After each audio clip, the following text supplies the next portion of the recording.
Wisconsin is putting an end to an early prison release program introduced less than 2 years ago. Governor Scott Walker signed a bill this morning repealing the program, which allowed some inmates who showed good behavior to shave up to a third off their sentence and move on to extended supervision sooner. News 8 reporter Jenna Traum breaks down what this repeal means for the Wisconsin prison system.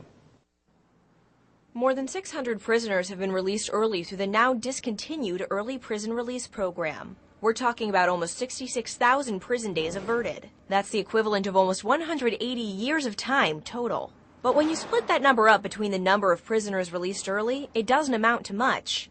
I think one confusing thing people look at on this is, well, that's a lot of time for a very small amount of people, but on average, it really only saved approximately 108 days per person release who was going to be released anyhow. So it just backed up their release date approximately a little over 3 months.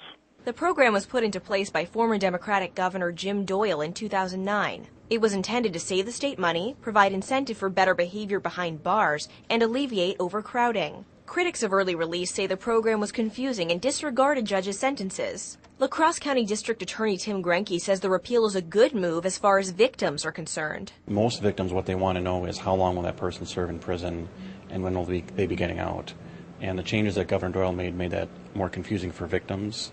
So in that sense, it's a good move for victims to be sure how much time people will be serving in prison. Both victims and judges are hoping the repeal brings more consistency between a prisoner's sentence and the time they actually spend behind bars. Reporting, Jenna Traum, News 8.